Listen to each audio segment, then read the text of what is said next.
सेठ रामलाल अपने घर के आंगन में खड़ी एक चमचमाती लाल महिंद्रा थार को बड़े ही प्यार से और सूती कपड़े से पोंछ रहे हैं। तभी उनकी पत्नी सावित्री हाथ में चाय का कप लेकर बाहर आती है।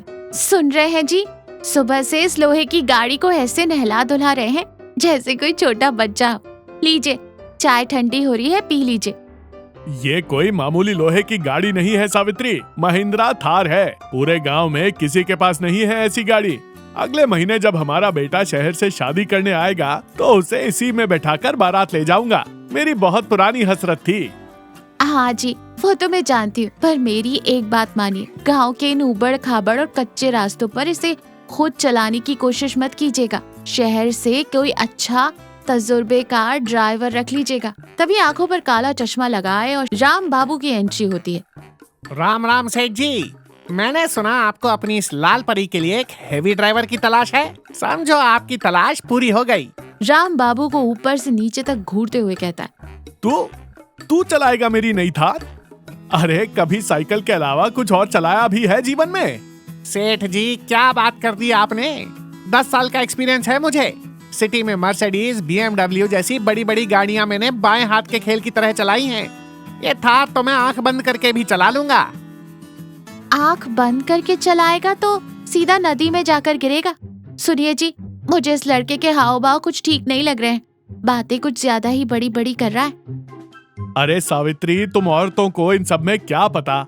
सिटी रिटर्न है अपना राम बाबू। ठीक है राम बाबू, कल से ड्यूटी पर आ जा। कल हम इस गाड़ी में बैठकर नदी के किनारे वाले रास्ते से पूरे गांव का चक्कर लगाएंगे। पूरा गांव देखेगा सेठ रामलाल की शान। डन सेठ जी, कल आपको ऐसी राइड दूंगा कि आप जिंदगी भर याद रखेंगे। राम बाबू ड्राइविंग सीट पर है और रामलाल बगल वाली सीट पर बैठे। राम बाबू बहुत ही झटके मारकर रफ तरीके से गाड़ी चला रहा है। रामलाल डर के मारे गाड़ी का ऊपरी हैंडल कसकर पकड़े हुए। अरे राम बाबू, धीरे चला मेरे बाप। ब्रेक मार रहा है या मेरी जान निकाल रहा है? मेरी तो किडनियां हिल गईं। अरे सेठ जी, इसे ही तो सिटी ड्राइविंग कहते हैं। Speed, full speed. तभी सामने एक छोटी नदी आ जाती है। किनारे पर काफी पानी और कीचड़ है। राम बाबू, गाड़ी साइड से निकाल ले, आगे बहुत कीचड़ और पानी है। साइड से क्यों सेठ जी? आपकी गाड़ी के पीछे क्या लिखा है? 4x4। मैंने टीवी एड में देखा है। ये गाड़ी पानी और कीचड़ को चीरते हुए निकल जाती है। आज इसका असली टेस्ट करते हैं। अरे नहीं, रोक इसे। रामलाल के कुछ भी करने से पहले राम बाबू गाड़ी को सीधा कीचड़ और पानी में उतार देता है। अब गाड़ी आधी पानी में जा चुकी है और एक भयानक आवाज आ रही है और इंजन बंद हो चुका है। राम बाबू बार बार चाबी घुमाता है लेकिन गाड़ी स्टार्ट नहीं होती। रामलाल गाड़ी के बोनट पर सिर पकड़े बैठे। बगल में पानी में खड़ा राम बाबू डर से कांप रहा है। अरे ओ राम बाबू, 10 साल का एक्सपीरियंस है, सिटी में बड़ी बड़ी गाड़ियां चलाई हैं। ऐसा बोलकर तूने नौकरी ली और मेरी नई थार को लाकर इस नदी में डुबो दिया। आखिर क्या सोचकर तूने इसे पानी में घुसाया बे? क्या बताऊं सेठ जी, आपकी कार 4x4 है ना। मैंने टीवी एड में देखा था कि ये मगरमच्छ की तरह कीचड़ और पानी में भी दौड़ती है। मुझे लगा थोड़ा टेस्ट कर लूं, बस इसीलिए उतार दी। टेस्ट कर लूं? गाड़ी के इंजन में पानी घुस गया है बेवकूफ। अब इसे बाहर कैसे निकालेगा? उसी समय हाथ में एक डंडा लिए सूरी वहाँ टहलता हुआ आता है। गाड़ी की हालत देखकर वो जोर जोर से हंसने लगता है। ओह सेठ जी, अपनी नई गाड़ी को नदी में स्नान करवा रहे हैं क्या? बहुत बढ़िया प्लान है आपका। मुझे तो आज ही पता चला कि गाड़ियों को भी पुण्य स्नान करवाया जाता है। अरे सूरी, थोड़ी देर के लिए अपना मुंह बंद रखेगा? यहाँ मेरी जान निकल रही है और तुझे मजाक सूझ रहा है। सेठ जी, आप टेंशन मत लीजिए। हमारी परेशानी दूर करने के लिए मैंने अपने खास दोस्त इंटरनेशनल JCB ड्राइवर सत्ती बाबू को फोन कर दिया है। आ गया। तभी बहुत तेज आवाज करते हुए सत्ती बाबू अपनी पीली JCB चलाते हुए एंट्री मारता है। वो स्वैग से नीचे उतरता है। क्या बे राम बाबू, सेठ जी की नई थार को पानी में नहला दिया? नो प्रॉब्लम, जब तक तेरा भाई सत्ती बाबू और उसका JCB है, डरने का नहीं। अभी 1 मिनट में खींच लेता हूँ। अरे सत्ती बाबू भैया, थोड़ा ध्यान से। गाड़ी पर एक खरोंच भी नहीं आनी चाहिए। मेरी जान बसती है इसमें। बेटे की शादी के लिए ली है। अरे सेठ जी, आप चल करो। मेरी JCB का कंट्रोल इतना भारी है कि मैं इससे गिरी हुई सुई भी उठा सकता हूँ। राम बाबू, वो मोटा वाला रस्सा निकाल और गाड़ी के आगे बांध दे। राम बाबू एक मोटा सा रस्सा थार के बम्पर के साथ बांध देता है। सत्ती बाबू जेसीबी में बैठता है और गाड़ी खींचना शुरू करता है। जेसीबी जोर लगाती है। गाड़ी का आगे का बम्पर टूटता हुआ हवा में आ जाता है, लेकिन गाड़ी अपनी जगह से 1 इंच भी नहीं हिलती। हाय रे भगवान, मेरी नई गाड़ी की नाक ही तोड़ दी इसने। अरे सत्ती बाबू रोक दे भाई, मुझे नहीं निकलवानी गाड़ी। सेठ जी, गाड़ी की बॉडी तो एकदम सेफ है, इस बेचारी की नाक थोड़ी डैमेज हो गई है। कोई बात नहीं, शहर ले जाकर गाड़ी की प्लास्टिक सर्जरी करवा देंगे। अरे सत्ते, तो रस्सा पीछे बांध, रिवर्स गियर डाल और एक झटके में खींच। ओके मेरे भाई। फिर जेसीबी को तेजी से पीछे की तरफ खींचते हैं। गाड़ी थोड़ी सी आगे आती है, लेकिन अचानक तनाव की वजह से रस्सी बीच में से टूट जाती है। झटके से जेसीबी का भारी लोहे का बकेट पीछे की तरफ आता है और सीधा थार के शीशे पर आकर टकराता है। अरे मैया, मेरा 70,000 रुपए का शीशा। अरे राम बाबू, तुझे और तेरे इस इंटरनेशनल जेसीबी वाले दोस्त को दोनों को मैं नदी में गाड़ दूंगा। सेठ जी कूल डाउन, गाड़ी के अंदर एसी काम नहीं कर रहा था ना, इसलिए सत्ती बाबू ने हवा आने के लिए नई खिड़की बना दी है। इसमें इतना गुस्सा होने वाली क्या बात है। अगली सुबह थार अभी भी वहीं फंसी है। रामलाल पास ही एक पत्थर पर उदास बैठा है। उसकी आंखें आंसुओं से भरी हैं। तभी सावित्री एक ऑटो से वहां पहुंचती है।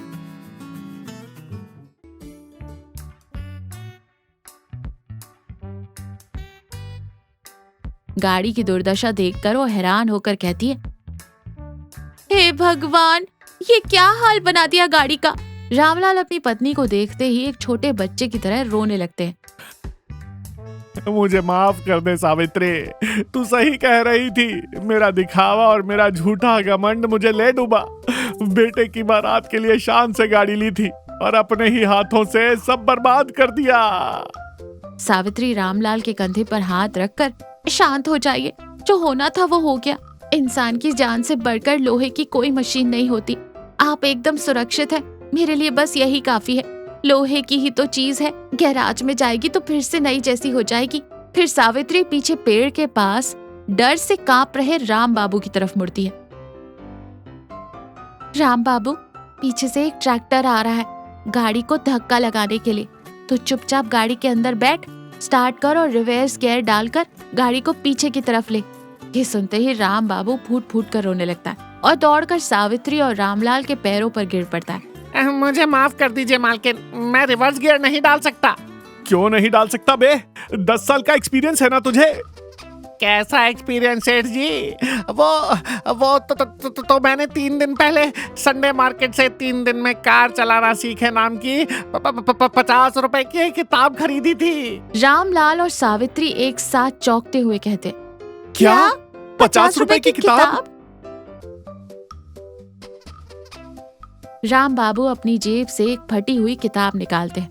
हाँ सेठ जी, उस किताब में पहले 5 गियर के बारे में तो सब लिखा था, लेकिन जिस पन्ने पर रिवर्स गियर के बारे में लिखा था उसे चूहे कुतर गए थे, इसलिए मुझे गाड़ी पीछे करना नहीं आता। वाह रे मेरे भाई, 3 दिन में किताब पढ़कर गाड़ी सीधे नदी में कुदा दी। अरे राम बाबू, अगली बार कोई किताब खरीदे ना भाई, तो पहले चेक कर लेना कि उसमें सारे पन्ने हैं या नहीं।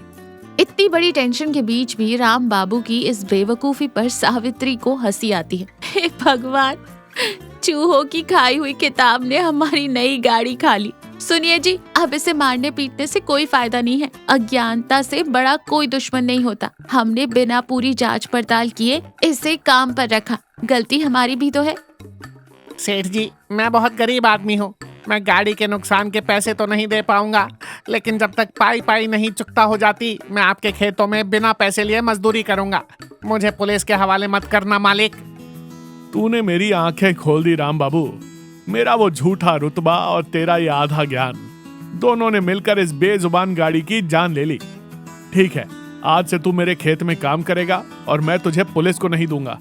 लेकिन क्या सेठ जी? खेत में काम करेगा वो तो ठीक है, लेकिन उस 70,000 के टूटे हुए शीशे के बदले आज मैं तेरा सिर जरूर फोड़ूंगा। रुक जा रे नालायक। रामलाल डंडा लेकर राम बाबू के पीछे भागता है। राम बाबू आगे आगे दौड़ता है। सावित्री उन्हें देखकर मुस्कुरा रही है। सूरी और सत्ती बाबू भी जोर से हंस पड़ते हैं। और पीछे नदी के पानी में फंसी लाल थार अभी भी वैसी ही खड़ी है।